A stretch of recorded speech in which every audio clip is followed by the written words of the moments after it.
Magandang hapon mga kabay. So ito yung pangatlo ko na repair mga kabay. 39252 liter C. Ayan mga kabay. So ang model mga kabay ganun pa rin. Dito 5810. Gumagana po ito mga kabay. Gumagana siya pero maingay tsaka mahina yung tibag. Yung chipping niya. Ayan. Paanda rin ko mga kabay.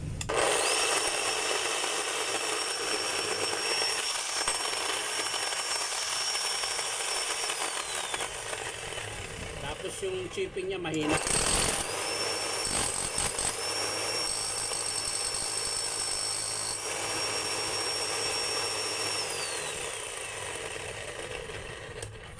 So tara mga kabay, samahan nyo po ako. Bubuksan natin. So yan mga kabay, nabuksan ko na po. So ayan. Pansinin nyo po. Kaya pala maingay mga kabay. Sobra na pong alog. Durog po bearing yan mga kabay. Tapos ang lalim na rin ng commutator niya mga kabay. Ayan. Tingnan nyo po yung hukay na ganyan. So magpapalit din po tayo nitong armature. Tapos bearing. Ayan. So titingnan din natin yung tawag nito. Tingnan natin yung connecting rod mga kabay. Dito na lang. Para hindi na tayo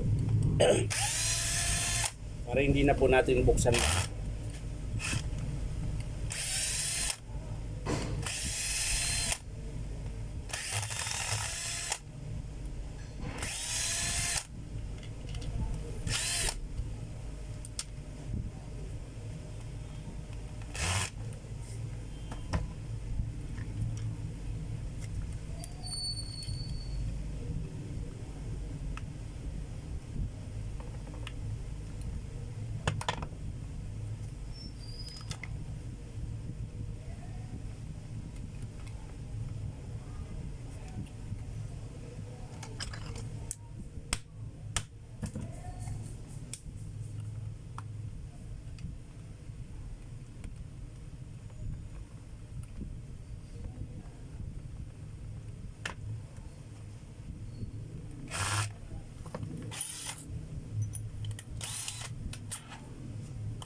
So yan mga kabay.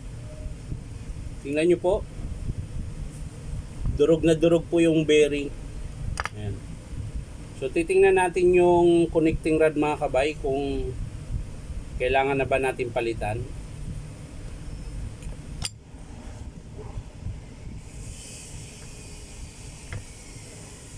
Sana mabunot natin dito.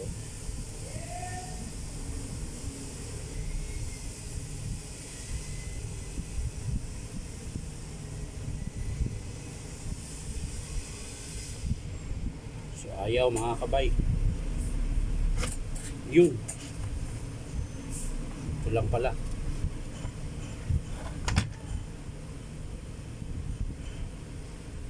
Dito natin makikita mga kabay kung kailangan na bang palitan.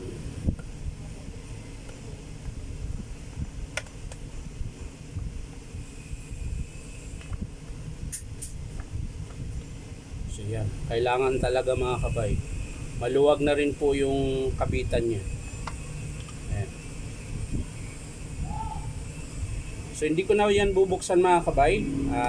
Tingnan ko na lang sa illustration yan. Yung crankshaft niya okay pa. Armature mga kabay, magpapalit tayo.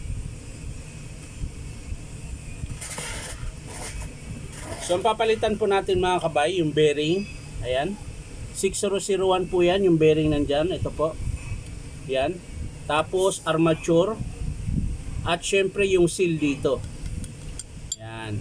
Tapos yung connecting rod andito po sa loob. Andito, connecting rod. Tapos mga o-ring, carbon brass, ayan, papalit din po tayo niyan. So, yan lang po mga kabay. Hindi ko na po ipapakita sa inyo kung paano buuin. Papakita ko na lang sa inyo mga kabay kapag in-approve ng customer. Ayan. So, ulitin ko mga kabay, magpapalit tayo ng armature, bearing 6001, seal, connecting rod, carbon brass, 4 na o-ring. Yan, para po medyo lumakas naman po yung lumakas po yung hammer niya. So yan lang po mga kabay, maraming salamat sa panonood at palike and share na rin po. At syempre po, subscribe po ito akong YouTube account na Inom Tabay. So maraming salamat, bye bye.